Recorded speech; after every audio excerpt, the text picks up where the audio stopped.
দর্শক, কথা বলছি পালেরচর জাজিরা শরীদপুর থেকে। এই মুহূর্তে আমার সঙ্গে আছেন আলম ভাই। আলম ভাই ঘুরতে ঘুরতে আজকে আমার এখানে আসছেন, তো একেবারেই পরন্ত বিকেল। তো আলম ভাই, জি ভাই, আছেন কেমন বলেন? হ্যাঁ আমি মোটামুটি ভালো আছি।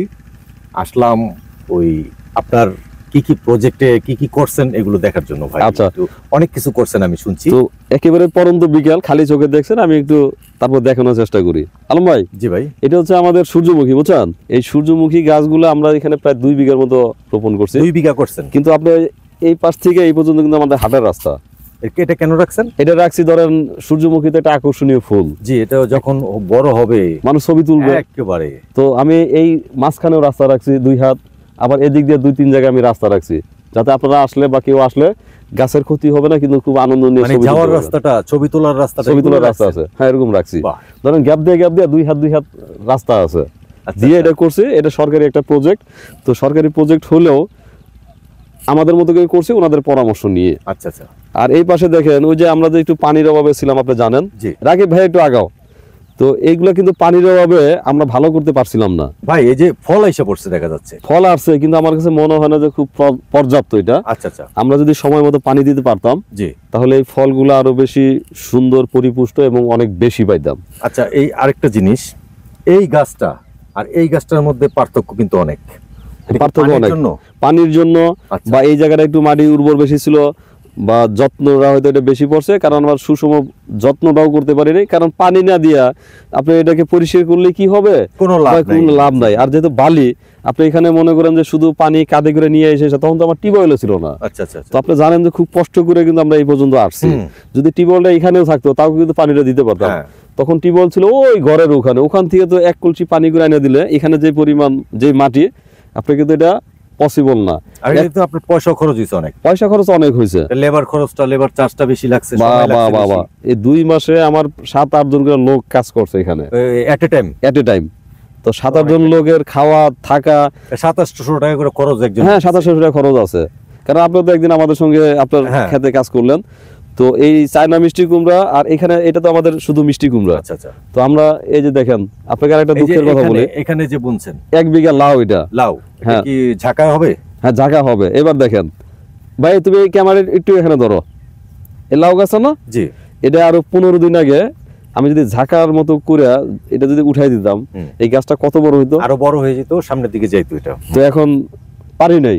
এটা আমার ব্যর্থতা যে আমি পারি নাই, অথবা ধরেন যে আমার বোঝানোর সক্ষমতা আছে 5 মণ, আমি নিয়ে ফেলাইছি 30 মণ। বুঝতে পারছেন বিষয়টা? পারি নাই। তো পারি নাই। এখন তারপরে কোনোভাবে আমি বাঁশগুলো আনছি। কালকে আমি প্রায় 15,000 টাকার মতো বাঁশে খরচ করছি। এই যে দেখেন এই গাছটা, এই যে একটু এদিকে ধরো ক্যামেরাটা, এই ফলটা নষ্ট হয়ে গেছে। আচ্ছা, নষ্ট হয়ে গেছে। নষ্ট হয়ে গেছে কেন জানেন? এটাকে আমি পর্যাপ্ত যত্ন করতে পারি নাই, পানি দিতে পারি নাই, কিন্তু ওষুধপত্র দেওয়ার চেষ্টা করছি। আচ্ছা আচ্ছা। এই যে লাউ গাছটা এখানে এরকম থাকার কথা না। না, এটা ঝাঁকায়, কিন্তু ধরো দিকে এই গাছটা কি এরকম থাকার কথা? না, এরকম থাকার কথা না। আপনি আজকে ঝাঁকা দিয়ে দেন, আপনার যে ফুল আইসা পড়ছে, কিন্তু ফুল আইসা পড়ছে, যে ফুল আইসা পড়ছে গাছে, এটা কিন্তু ঝাঁকায় দিলে দ্রুত বাড়তো। কারণ ওর বাড়ার একটা জায়গা দিতে হবে। দেখেন, তুমি ক্যামেরা একটু এই নিজেতে দেখাও, এই দিকে একটু দেখাও। বিশাল বড় একটা ফল হয়ে গেছে। এই যে চায়না মিষ্টি কুমড়া, স্কোয়াশ। এই স্কোয়াশ এরকম একটা গাছে জাস্ট কি বলে, মানে অসংখ্য হওয়ার কথা হয়, কিন্তু এটা কিন্তু হয় নাই। কখন হয়েছে জানেন?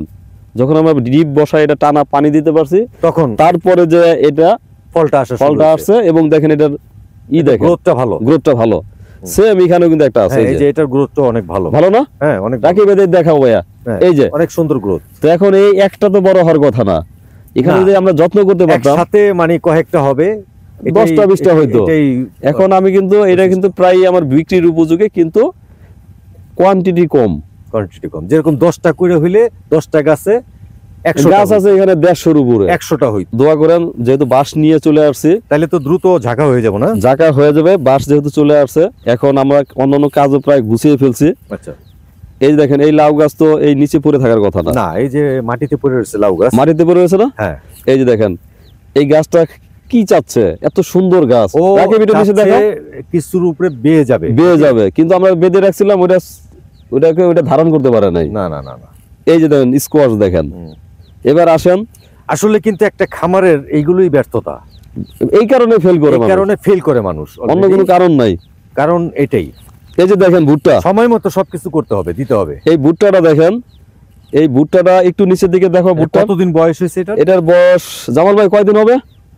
10-12 দিন। 10-12 দিন। তো 10-12 দিনে বা 8-10 দিন হবে। তো 8-10 দিনে এই যে আমাদের যে ভুট্টা, এটার কারণ কি জানেন?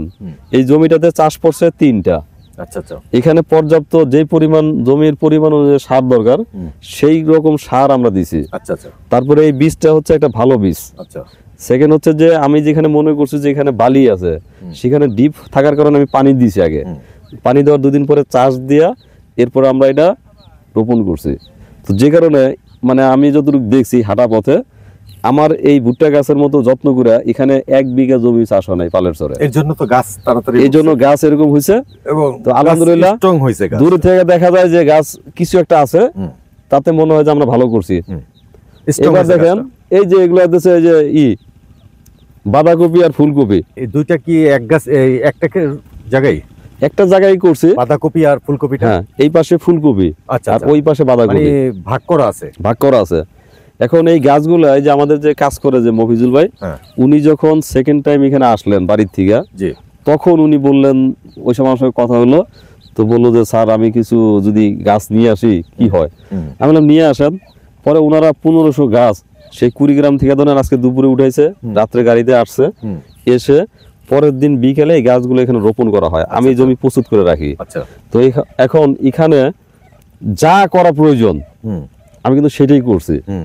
গাছ তো মোটামুটি তাজা, আমাদের পরিশ্রম করতে হবে আর দিবে আল্লাহ। হ্যাঁ হ্যাঁ, রাইট। এখন এখানে আমার এই সেটের গাছ থেকে ওই সেটের গাছগুলো একটু বেশি বড় বড় দেখা যায়। ওটা বাঁধাকপি। আচ্ছা আচ্ছা। তো আমার মনে হয় যে দুটার গুরুত্ব দুই রকম, একটা ছাগল আর একটা পাড়া, দুটার গুরুত্ব দুই রকম হবে না এরকম। তো এখন এই পাশে এগুলো হচ্ছে দেশি ফুলকপি, আমাকে বলছে যে এগুলো হয়তো 2-3টা হয়তো 2 কেজি হবে, কিন্তু এইগুলো হচ্ছে আপনার হাইব্রিড, যেটা হয়তো বা 2টায় 5 কেজি হইতে পারে বা আরো বেশি হইতে পারে। আর ওগুলা বাঁধাকপি। এখন এই যে গাছের যে যত্ন করার পরে এইটা দেখে যদি আপনার মনে হয় যে এই জিনিসটা যখন পানির অভাবে, যত্নের অভাবে নষ্ট হয়, তাহলে তো আপনি ভালো করতে পারবেন না। ওইখানেই তো ব্যর্থতা। তো ওই জায়গায় আমাদের কিছু ল্যাকিং ছিল, বা কি বলে যে আমাদের অভাব ছিল।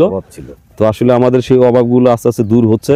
এই যে গাছ অনেক তাজা দেখা যাইতেছে, কারণ আপনার যত্ন করছেন, আর প্রতিদিন তো আপনার লেবার খাটছে, তাই না? লেবার খাটছে, আমার বললাম না 2 মাসে আমার যদি 7 জন করে লোক কাজ করে থাকে, তাহলে আপনি বুঝেন যে কত লেবার খাটছে। আসলে এটা লেবার ফাংশনের কাজে, কারণ সার বীজের যে টাকা খরচ হয়েছে তার চেয়ে অনেক বেশি খরচ লেবার খরচ। আর আমি কিন্তু এখানে কিন্তু সহজ চাষ করতে পারতাম, বুঝছেন? আপনি যদি এই জায়গাটা পুরোটা যদি ভুট্টা রোপণ করতেন, আপনার হয়তো 2 লাখ টাকা 2.5 লাখ টাকা খরচ হইতো। কিন্তু আমি যে খামারের যে ভেরিয়েশন, আমি তো ভুট্টা চাষ করতে আসিনি এখানে। কিন্তু একটা জিনিস, আপনার এই যে ক্যামেরাটা যদি এখানে ধরেন, দেখেন একটা মানে চাষ করছেন যে বোঝা যায় যে এখানে আপনি টাকা খরচ করছেন, এটা কিন্তু বোঝা যায়। এবার এই যে 1500 গাছের জন্য আমরা এস্টিমেট দিছিলাম, তো এখন আমার এখানে গাছ আছে 1460টা গাছ টিকছে। আচ্ছা, এটা কুড়িগ্রাম থেকে আনা, কি বাচ্চার মতো আদর করে আনছে, আমি ভাবি নাই যে এতগুলো টিকবে। জি জি, আল্লাহর কাছে আমরা খুব খুশি যে আল্লাহ তাআলা আমাদের গাছগুলো বাঁচায় দিয়েছেন। পরবর্তীতে রসুন দিলাম, মানে এই জায়গাটুকু সার বেসন দেওয়া ছিল, ফাঁকা ছিল, কি করা যায়, পরে 2 কেজি রসুন এনে দিলাম এখানে। আচ্ছা আচ্ছা। তো এখন রসুন তো হয়ে গেছে, রসুন হয়ে গেছে। এই রসুন ক্ষেতের যে যত্ন, আপনি তো অনেক রসুন ক্ষেত দেখছেন, মানে একটুকুই করছি যে খরচ করে যে সুন্দর করে, একটু কিন্তু আশেপাশে আপনি দেখেন নাই। এরা দেখবেন যে মানে কিন্তু আমরা কিন্তু ওইটাই করছি, কিন্তু এটা চাষ, সার, তারপরে ভালো দিয়ে এরপরে আমরা এটাকে দাঁড় করানোর চেষ্টা করছি। তো আল্লাহর রহমতে আমার মনে হয় যে 2-1টা জায়গা ছাড়া মনে হয় সব মনে বের হয়ে গেছে। এখন ওই পাশে যে আপনি বললেন যে প্লেন দেখা যায়, এটা কিন্তু একটা দীর্ঘ প্রক্রিয়ার মধ্যে দেখেছি আমরা, কারণ এটা হচ্ছে যে আপনার অনেক সুন্দর দেখা যাইতেছে একবারে। ওখানে 5টা চাষ দিছে 2.5 বিঘা জমি। আচ্ছা আচ্ছা। তারপরে এটার মধ্যে মই পড়ছে 3টা, মামার মানুষজন মই দিছেন। আচ্ছা আচ্ছা। বীজ ছিটানোর পরে কলা গাছ দিয়ে আবার মই দেওয়া হয়েছে, 2 জন মানুষের 2 দিন লাগছে, মনে করেন 2 রোজ লাগছে। আচ্ছা আচ্ছা। দেওয়ার পরে এখন আমি ক্যামেরা হয়তো দেখানোর মতো না, কিন্তু অলরেডি কিন্তু বের হচ্ছে চারা। কি পেঁয়াজ। তো এখন আমার ভাইরা, মানে আপনি কোনো কিছু ঘাটতি রাখেন নাই? ঘাটতি রাখি, যেটা লাগবে সেখানে সেটা ঘাটতি রাখি নাই। আর আপনি জানেন তো যে আমরা যেখানে কাজ করে আসছি, পরিশ্রম করার অভ্যাসটা তো আমাদের আছে। আর এই যে এগুলো হচ্ছে কি যে কোনো খামার বা কোনো কিছু এটার জন্য আপনার এনাফ প্যাট্রোনাইজ দরকার এবং গুড ম্যানেজমেন্ট দরকার। ম্যানেজমেন্ট ছাড়া হবে না। আপনি ম্যানেজমেন্ট অবশ্য Even- সাকসেস, আমি যা দেখছি এটাতে আপনি না এই সাকসেস বলা যাবে না। আমি বলছি যে ধরেন আমাদের এখানে যা আছে, যদি আমরা যে পরিশ্রম করছি আর পরিশ্রমের মূল্য যদি উপর আল্লাহ দিয়ে থাকে, তাহলে খাবারটা খুব তাহলে অনেকে বলে যে হয়তো আমি বুঝি না। আসলে আমারও তো বোঝারও নেই। আমি যতটুকু বুঝি আলহামদুলিল্লাহ, যে আমি অনেক বুঝি সেটাও আমার দরকার নেই, আমি কম বুঝি এটা অনেক ভালো। তবে আমি সবার সঙ্গে কথা বলি, এখানে যারা কাজ করে বা আশেপাশে কেউ দেখতে আসলে আমাকে যেটা বলে, হাসান ভাই যতটাই কষ্ট করছেন, যদি আল্লাহ তাআলা যদি একটু মুখ তুলে তাকায়, এই পেঁয়াজ আর কাঁচা মরিচ দিয়ে আপনার পোষায় যাবে, মানে এই আপনার যেগুলো খরচ হয়েছে মোটামুটি আমার মনে হয় যে শুধু কভার হয়ে যাবে আর কি, কাভার হয়ে যাবে শুধু পেঁয়াজ আর এই কাঁচা মরিচ দিয়ে। ইনশাআল্লাহ তো ইনশাআল্লাহ। আমি বলছি যে না ভাই, যদি যতই কষ্ট করে থাকি, যদি সব মিলিয়ে যদি আমরা এবার যে ইনভেস্টটা করছি তার থেকে যদি একটু কমও উঠে, আমার কোনো নেই, এটা আমার শেখার সময়, মানে রিটার্ন আসলে জানার সময়, বুঝি। এখানে অন্য কিছু না। তো সেভাবে আগাচ্ছি। এখন দোয়া করেন ইনশাআল্লাহ, দোয়া তো অবশ্যই আপনার প্রতি রইলো। আর আর একটা জিনিস কি, আপনি সাকসেস হইলে এখানে আরো 10টা উদ্যোক্তা আগ্রহ বাড়বে যে হাসান ভাই কিছু করতে পারছে, এখন আমরা যাই। যে অনেকেই বলে যে আপনি এই বছর করেন, আগামী বছর আমরা যাব, কিন্তু প্রথমটা তো আপনি নিয়ে নিছেন। প্রথমটা কিন্তু আপনি নিয়ে নিলেন না, আপনার চেহারা চেঞ্জ হয়ে, বাস আনছি তো এখন দেখেন এই দিকে বাঁশের একটা র করছি আমরা, বেড়া দিছি বাঁশের সারি। তো আমরা সেটাই সব না সেবারে এটা তেমন কিছু না, কিন্তু একটু গরু বাছুর জন্য খুবই সুন্দর। এরপর আরো বাস আছে। জামাল ভাই কি বলেন? হ্যাঁ ভাই আলহামদুলিল্লাহ, অনেক সুন্দর দেখা যায় না? মনে হয় যে একটা খামারে আসছি আমরা, এবং সৌন্দর্য দেখা যায় চারিদিকে। মানে ওই টাকাটা যে খরচ হয়েছে এটা ফুটে উঠছে, কিন্তু ফুটে উঠছে, ঠিক না? এটা তো এমনি এমনি তো হয় নাই, না না সমান তালে আছে গাছ। কোথায় একটা সূর্যমুখী আছে, কোথায় আপনার পেঁয়াজ গাছ আছে, কোথায় রসুন গাছ আছে, কোথায় এই লাউ, মিষ্টি লাউ আছে, কুমড়া, মিষ্টি স্কোয়াশ, কুমড়া, কফি, লাল শাক কিনা আছে। তার মানে সবই কিন্তু গাছ সবকিছু- উঠছে। হ্যাঁ তার মানে এখন যারা দেখবে তাদের মনেও একটা শান্তি লাগবে কি যে না, উঠাইতে পারছে। উঠাইতে পারছে, তা হাসান ভাই উঠাইতে যেতে পারছে, তা আমরাও যাই, আমরা যাই। এটা তারা উৎসাহিত হবে। যাক, এই সবাইকে না, আমাদের উৎসাহ তো, আমাদের উদ্দেশ্য কিন্তু এটাই ছিল, উৎসাহিত করে। আমি আপনি করবো, এটা কিন্তু আমাদের উদ্দেশ্য ছিল না। হ্যাঁ। কিন্তু বাস্তবতায় মনে হলো যে আসলে এটা আমরাই করতে পারি। জি। তো তখনই উদ্যোগ নিলাম যে আমি 2-5 বিঘা যা সামর্থ্য আছে, গরিব মানুষ আমি করি আর কি। কিন্তু গরিব মানুষের সঙ্গে ধনী মানুষ মিলে গেলে যেটা হয়, এই জন্য আমার কষ্টটা বেশি হয়েছে।